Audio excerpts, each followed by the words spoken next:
Government's responsibilities to the city should be different than government responsibilities to the suburbs. And I'll explain to you why using the lottery, sports books, and casinos. The inner city is set up for people who are on the lower tier as far as opportunity goes. You'll find a lot of people who need to use the bus schedule. They need to participate in more assistance than they do in the suburbs simply because of the prices and tiers of the homes and land uh, that are available. You'll find that banking institutions uh, give more loans out uh, for people who have higher educations and have a stronger skill set when it comes to the workforce and more consistency in being responsible with their bills. Those people will usually live in the Centerville type of demographic. People who live downtown usually are forced down there because of issues with finances, issues with the government, and issues with the penal system. And they are stuck because the educational value is less. The classes are bigger, the supplies are the same, they get torn up faster, and a lot of our issues come from education. So they're not able to go out here and move on to college as quickly and as fluently as your suburban neighborhoods. So I think that as governor of the state of Ohio, whoever that may be, we need to really take a look at some of the new innovative ways to make money here in the state of Ohio that include some of the oppressive programs that are out there for the poor, such as taxing heavily these sports books, these casinos, uh, and trying to funnel that money directly to the inner city schools so that they can improve the education effort here in the state of Ohio.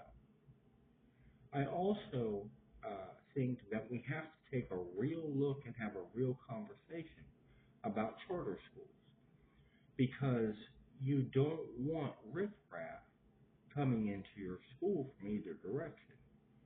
So I understand the concern with the unknown student who wants to attend a different school.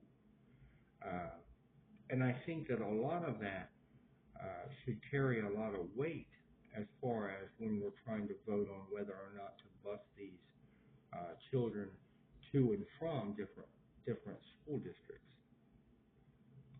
A lot of this can be alleviated and sometimes done cheaper online.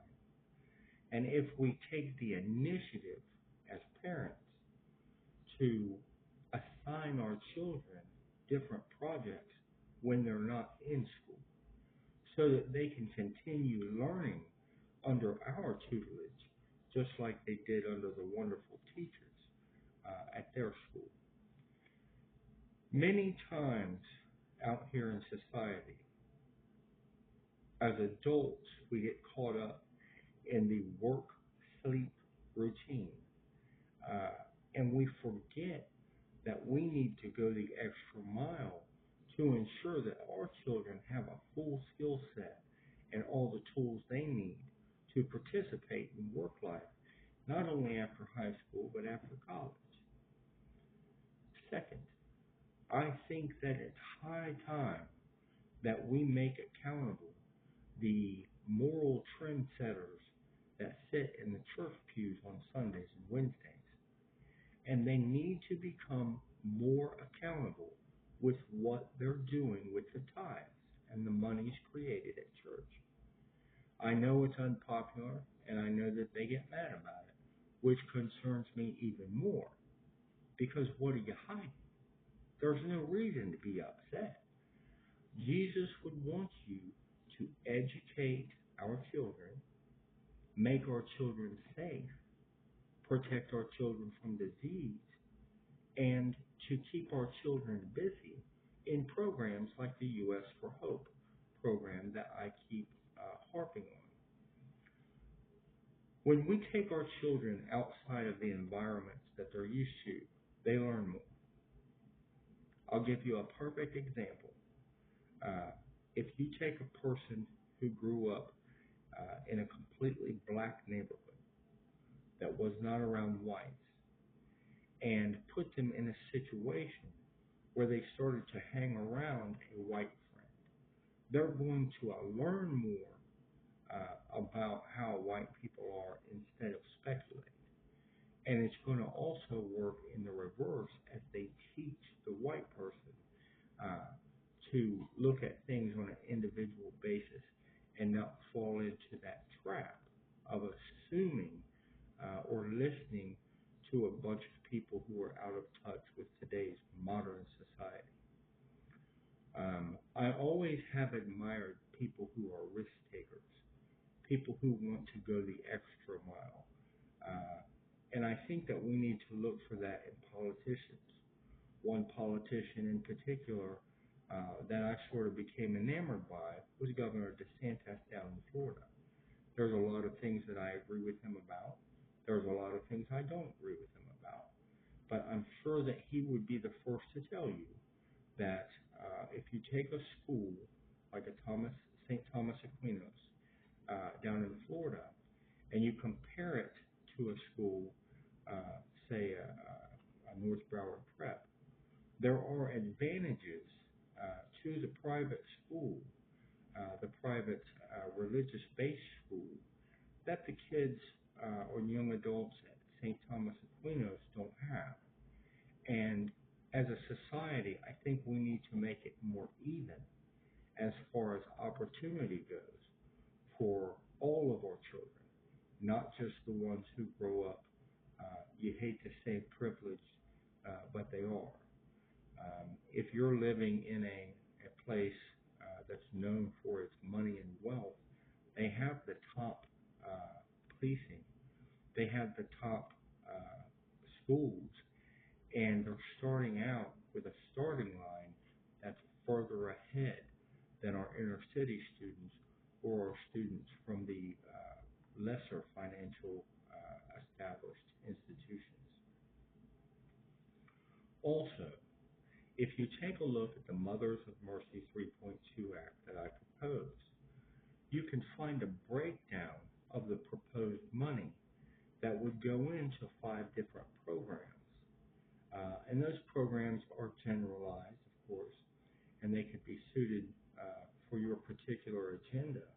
But I think that if we pay attention to health care in what we're trying to do at these sporting events, we also try to create crowdfunding opportunities with things like the Square and having, maybe churches or whoever go out and recruit a lot like they do in college when they go out and they have Rush Week. Make it part of the program to get this money channeled to things out there like research and use advertising methods, maybe even from the schools or local distributors, to get information out on how that the government has programs that extend helping hands, especially to our young females who are at home with child and fathers absent, and give them some help and some leverage to get back out here in society, make a difference, and feel safe about their parenting and their child who's at home or with them, and by providing the information at sporting events and things such as that. If you want to support it, please share this message. It's at RodCast on YouTube.